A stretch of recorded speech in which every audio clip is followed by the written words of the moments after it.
The Time Machine by H. G. Wells. Chapter 6. It may seem odd to you, but it was 2 days before I could follow up the new-found clue in what was manifestly the proper way. I felt a peculiar shrinking from those pallid bodies.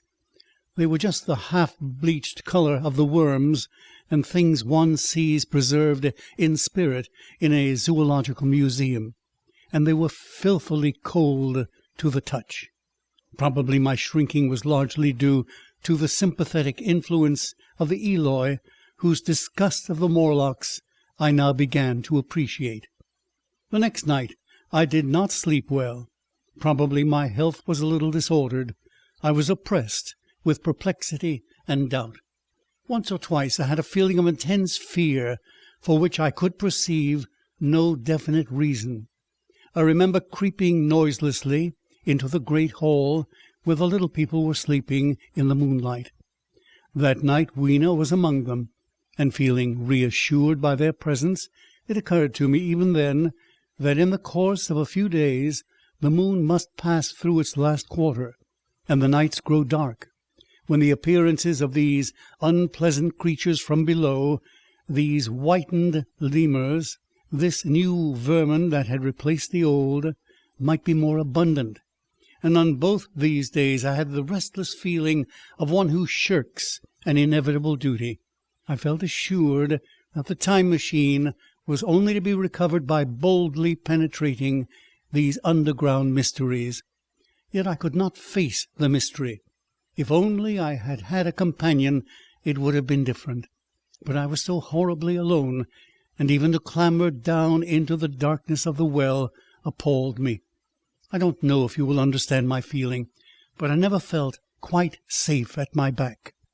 It was this restlessness, this insecurity perhaps, that drove me further and further afield in my exploring expeditions. Going to the south-westward toward the rising country that is now called Combe Wood, I observed far off in the direction of the 19th century Banstead, a vast green structure different in character from any I had hitherto seen. It was larger than the largest of the palaces or ruins I knew, and the façade had an oriental look, the face of it having the lustre as well as the pale green tint, a kind of bluish green of a certain type of Chinese porcelain. This difference in aspect suggested a difference in use, and I was minded to push on and explore. But the day was growing late, and I had come upon the site of the place after a long and tiring circuit. So I resolved to hold over the adventure for the following day, and I returned to the welcome and the caresses of little Weena. But next morning I perceived clearly enough that my curiosity regarding the palace of green porcelain was a piece of self-deception, to enable me to shirk by another day an experience I dreaded. I resolved I would make the descent without further waste of time, and started out in the early morning toward a well near the ruins of granite and aluminum. Little Weena ran with me. She danced beside me to the well, but when she saw me lean over the mouth and look downward, she seemed strangely disconcerted. "Good-bye, little Weena," I said, kissing her, and then putting her down, I began to feel over the parapet for the climbing hooks, rather hastily, I may as well confess, for I feared my courage might leak away. At first she watched me in amazement, and then she gave a most piteous cry, and running to me, she began to pull at me with her little hands. I think her opposition nerved me rather to proceed. I shook her off, perhaps a little roughly, and in another moment I was in the throat of the well. I saw her agonized face over the parapet, and smiled to reassure her. Then I had to look down at the unstable hooks to which I clung. I had to clamber down a shaft of perhaps 200 yards. The descent was effected by means of metallic bars projecting from the sides of the well, and these being adapted to the needs of a creature much smaller and lighter than myself, I was speedily cramped and fatigued by the descent. And not simply fatigued. One of the bars bent suddenly under my weight, and almost swung me off into the blackness beneath. For a moment I hung by one hand, and after that experience I did not dare to rest again, though my arms and back were presently acutely painful. I went on clambering down the sheer descent with as quick a motion as possible.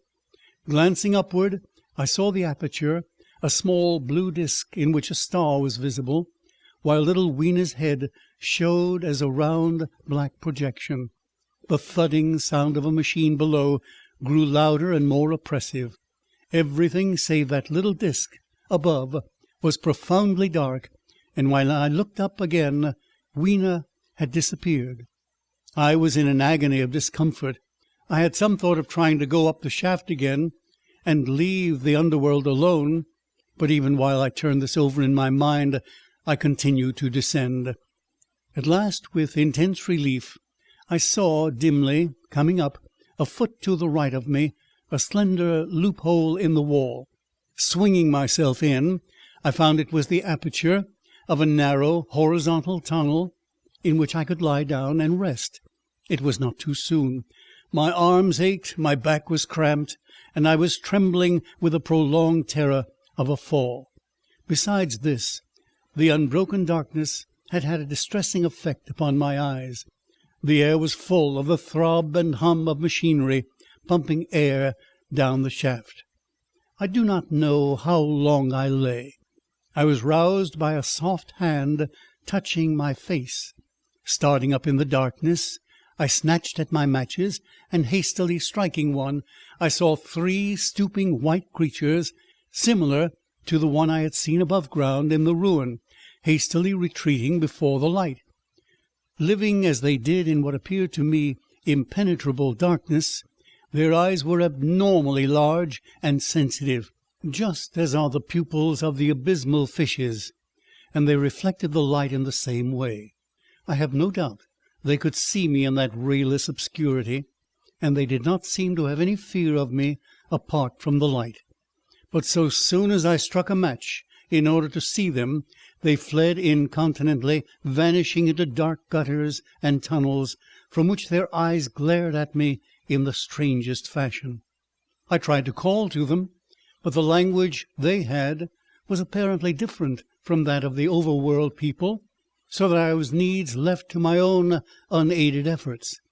And the thought of flight before exploration was even then in my mind. But I said to myself, "You're in for it now," and feeling my way along the tunnel, I found the noise of machinery grow louder. Presently the walls fell away from me, and I came to a large open space, and striking another match, saw that I had entered a vast arched cavern, which stretched into utter darkness beyond the range of my light. The view I had of it was as much as one could see in the burning of a match. Necessarily my memory is vague. Great shapes like big machines rose out of the dimness and cast grotesque black shadows in which dim spectral Morlocks sheltered from the glare. The place, by the by, was very stuffy and oppressive, and the faint halitus of freshly shed blood was in the air. Some way down the central vista was a little table of white metal, laid with what seemed a meal. The Morlocks, at any rate, were carnivorous. Even at the time I remember wondering what large animal could have survived to furnish the red joint I saw. It was all very indistinct, the heavy smell, the big unmeaning shapes, the obscene figures lurking in the shadows, and only waiting for the darkness to come at me again. Then the match burned down and stung my fingers, and fell, a wriggling red spot in the blackness. I have thought since how particularly ill-equipped I was for such an experience. When I had started with the time machine, I had started with the absurd assumption that the men of the future would certainly be infinitely ahead of ourselves in all their appliances, and I am come without arms, without medicine, without anything to smoke. At times I miss tobacco frightfully, even without enough matches. If only I had thought of a kodak, I could have flashed that glimpse of the underworld in a second and examined it at leisure. But as it was, I stood there with only the weapons and the powers that nature had endowed me, with hands, feet, and teeth, these and 4 safety matches that still remained to me. I was afraid to push my way in among all this machinery in the dark, and it was only with my last glimpse of light I discovered that my store of matches had run low. It had never occurred to me until that moment that there was any need to economize them, and I had wasted almost half a box in astonishing the upper worlders, to whom fire was a novelty. Now, as I say, I had 4 left, and while I stood in the dark, a hand touched mine.